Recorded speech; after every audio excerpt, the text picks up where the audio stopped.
নাহমাদুহু ওয়া নুসাল্লি আলা রাসূলিহিল কারীম, আম্মা বাদ।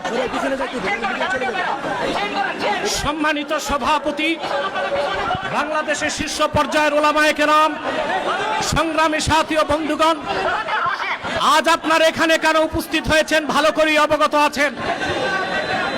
গত ২৪-এর ৫ই আগস্ট পরবর্তী আমরা চেয়েছিলাম একটি সুন্দর বাংলাদেশ, যেখানে থাকবে না বেইনসাফ, হানাহানি, সন্ত্রাস, খুন খারাপি। হাজারো আলেম ওলামা, পীর মাশায়েখের রক্তের উপর ভেসে এসেছে অভ্যুত্থান পরবর্তী বাংলাদেশের এই অভ্যুত্থান। অথচ আজ এই স্বাধীন বাংলায় সবচেয়ে পরাধীন হচ্ছে ইসলামপন্থীরা। তাদেরকে জঙ্গি তকমা দিয়ে পরাজিত পতিত ফ্যাসিবাদী সরকারের ভাষা এখন শোনা যাচ্ছে বর্তমান সরকারের কিছু দায়িত্বশীলদের মধ্যে। যেভাবে ১৬ বছরের ফ্যাসিবাদ ভেসে গেছে, আরেকটা বিপ্লবের তোরে মার্কিন দালাল যারা বাংলাদেশে মার্কিন এজেন্ডা বাস্তবায়ন করতে চাও তারাও ভেসে যাবে। প্রিয় ভাইরা, আপনারা দেখেছেন জাতিসংঘের বিতর্কিত মানবাধিকার কমিশন ঢাকায় কার্যক্রম শুরু করেছে। আমরা এটা চাই নাই। পৃথিবীর ১৬টি যুদ্ধ বিধ্বস্ত রাষ্ট্রে জাতিসংঘ মানবাধিকার কমিশন কাজ করে। আমার প্রশ্ন, বাংলাদেশ কি যুদ্ধ বিধ্বস্ত না স্বাধীন বাংলাদেশ? তাহলে এখানে জাতিসংঘের মানবাধিকার কমিশন কেন? তাহলে বোঝা যাচ্ছে মার্কিন দালালরা বাংলাদেশকে যুদ্ধের দিকে ঠেলে দিচ্ছে। এক সাগর রক্তের বিনিময়ে হলেও ৫৫,০০০ বর্গ মাইলের বাংলাদেশের কোন ১ ইঞ্চি জায়গায় মার্কিন আগ্রাসনকে প্রতিষ্ঠিত হতে দেওয়া হবে না, হবে না, হবে না। প্রয়োজনে সাইফুদ্দিন কুতুস, রুকনুদ্দিন বাইবার্স, শাহজালাল ইয়ামানির উত্তরসূরিরা আরেকবার দেশের স্বাধীনতা রক্ষায় সশস্ত্র বিপ্লবের ডাক দিতে বাধ্য হবে। আমি বলে থাকি, জাতিসংঘ, United nation is nothing but A Christian club. জাতিসংঘ মুসলমানের পক্ষে কখনো কাজ করে না। অমুসলিমদের অধিকার রক্ষাই তাদের কাজ। গাজাতে বছরের পর বছর নিরীহ মুসলমানকে হত্যা করা হচ্ছে, সেখানে মানবাধিকার কমিশন কেন না? কাশ্মীরে মুসলমানদের হত্যা করা হচ্ছে, সেখানে মানবাধিকার কমিশন কেন না?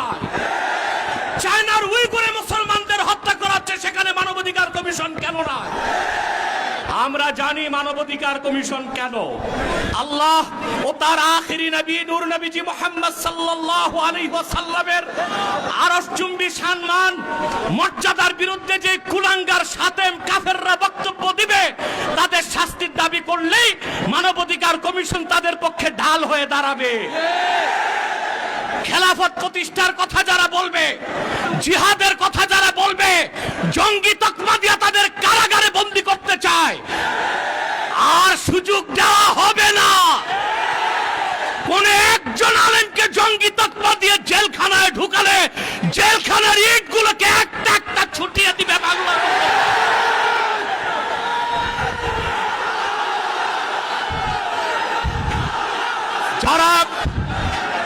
যারা শরিয়া রাষ্ট্র চায়, যারা জিহাদে বিশ্বাসী, তাদেরকেই পশ্চিমারা জঙ্গি বলে। আর যারা বুলেট নয়, ব্যালটের পূজারি, ওইসব পীর আর মৌলবীদেরকে পশ্চিমারা মডারেট মুসলিম বলে। তারা মডারেট মুসলিম না, মুনাফেক মুসলিম। প্রিয় ভাইরা, জঙ্গি শব্দের উৎপত্তি কখন থেকে? টুইন টাওয়ার হামলার পর থেকে পশ্চিমারা প্র্যাকটিসিং মুসলিমদেরকে প্রশ্নবিদ্ধ করতে, জিহাদের বিরোধিতা করতে জঙ্গি শব্দ আমদানি করেছে। আর পশ্চিমাদের পাঁচাটা গোলাম প্রথম আলো কর্তৃপক্ষ এই জঙ্গি নাটকের পক্ষে তাদের বুদ্ধিভিত্তিক সহযোগিতা করেছে।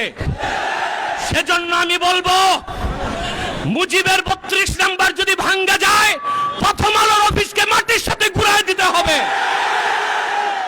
এটাই বাংলাদেশের আলেমদেরকে জঙ্গি তকমা দেবার ন্যারেটিভ তৈরি করে। জঙ্গি আমি বলি জঙ্গি খারাপ না, জাং থেকে জঙ্গি। জাং মানে যুদ্ধ, আর জঙ্গি মানে যোদ্ধা। উত্তরা দিয়াবাড়িতে জঙ্গি বিমান ভূপাতিত হয়েছে, সেটা কি সন্ত্রাসী বিমান? যিনি পাইলট ছিলেন তিনিও জঙ্গি, যেহেতু যোদ্ধা। মুক্তিযোদ্ধারাও জঙ্গি, যেহেতু যোদ্ধা। এই শব্দটার অপপ্রয়োগ বাংলাদেশে শুরু হয়েছে শুধু ইসলামী রাষ্ট্র যারা প্রতিষ্ঠা করতে চায়, জিহাদের পক্ষে যারা, তাদের কণ্ঠ রোধ করার জন্য। তা মেনে নেওয়া হবে না, বরদাস্ত করা হবে না। এই মহাসমাবেশ থেকে ডক্টর ইউনূসকে বলছি, কান পেতে শুনে রাখুন, আপনার হালুয়া রুটির ভাগ যারা খায়, আপনাকে তারা বাঁচাতে পারবে না। অনতি বিলম্বে উলামায়ে কেরামকে জঙ্গি তকমা দেওয়া বন্ধ করতে হবে। যে সমস্ত নির্যাতিত আলেম কারাগারে আছে, তাদেরকে মুক্ত করে দিতে হবে।